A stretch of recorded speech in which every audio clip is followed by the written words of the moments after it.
Hello, leaders. Hey, this is Paul Grau, and welcome to Run to Your Leadership Challenges, the daily show that equips leaders and entrepreneurs to achieve their greatest potential. Hey, this show is sponsored by Current Leadership Coaching, and they help entrepreneurs excel as leaders so they can create super teams. I hope you're having a great day today, and it's only going to get better. So this whole past week, we've been talking about leading through personality conflicts. And today, we're going to wrap things up with what I consider to be one of the most detailed personality conflicts. And that is conflict that involves the C-style personality from the DISC assessment. If you have C-style personalities on your team, they will stand out because these are your team members who always produce the absolute best products. They are your perfectionists, your team members who actually prefer to work alone and have very little to say, but when they do say something, man, it's usually very valuable information. I mean, stuff that nobody else comprehends or even thought about. Your C personalities also need more information and details and data. No matter how much you provide them, they will always ask, what else can we find? As I mentioned earlier, they will put together the most perfect reports and are usually the smartest team members because they read and research and find the answers to everything. They simply don't like opinions, and they crave the facts. Your C-style team members are all about getting the job completed correctly. I mean, in the most accurate way possible. Anything less than 100% correct is inadequate for your high C personalities. And that level of perfection can often drive others around them into a rage, especially your I personalities, who have the mindset of, hey, it's good enough, or we'll fix it when it breaks. Your C personalities are more critical of themselves than anyone will ever be of them. And they really hate getting criticized or just being wrong. I mean, they take a lot of pride in being right. Now, your C personalities are great team members to have because they keep things straight and they can follow and enforce all the rules and policies that you have. And at the same time, they can be a real pill to work with because of that, especially for everyone who is not a perfectionist in the organization. The thing is, that's the way they are naturally wired, and everyone on your team needs to understand and accept that and utilize the C personality's keen eye for details anywhere on the team. C personalities can take on many different roles within your team. And a little hint here, the less people that they have to deal with on a daily basis, the better.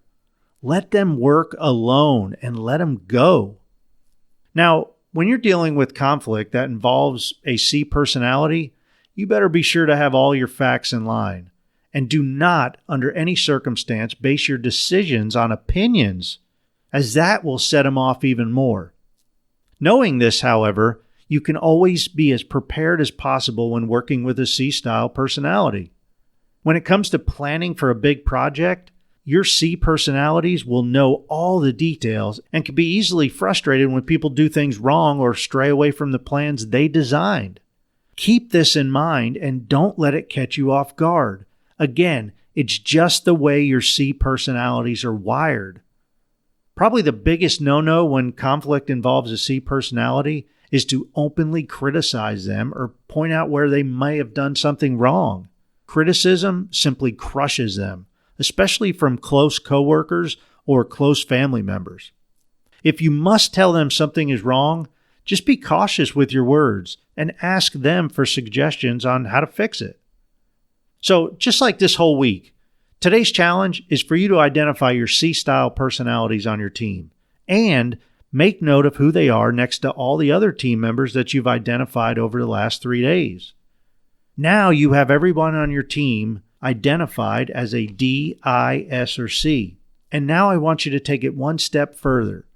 Look at your entire list and go through each team member one at a time and think if they have a combination of 2 or more DISC styles.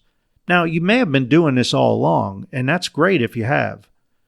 And then finally, schedule a team meeting where you can sit down with your entire team and discuss the 4 DISC personality styles and the strengths and weaknesses of each style as we talked about all week. Explain to your team what each style means. Or heck, just listen to this past week's episodes and discuss it with them as each one plays out. This can be a lot of fun, and chances are you will instantly recognize specific traits in everyone on your team. Okay, if you haven't guessed it by now, the whole purpose of this entire week was to make you aware of all the different personalities within your team and organization, and to help you understand that this is the way your team members are naturally wired, and you cannot change their personality. Now, you can alter it a bit. However, if you do alter it, keep in mind that you shouldn't try to expect somebody to do something outside their natural gifting and be great at it, or be completely happy doing it. Knowing how everyone on your team is wired will greatly help you work through and minimize conflict, because it allows you to understand that conflict often has very little to do with whether somebody likes you or not. Many times it all comes down to having wrong expectations of people and/or expecting people to be something that they're not. Hey, I hope you have a great rest of your day. And if you want to learn more about the DISC assessment, please visit my website at runtoyourchallenges.com. That is runtoyourchallenges.com. Or you can email me at Paul, that's Paul, at clcteam.com. We offer a variety of products with DISC, and we offer group coaching and team training. And it's all available virtually.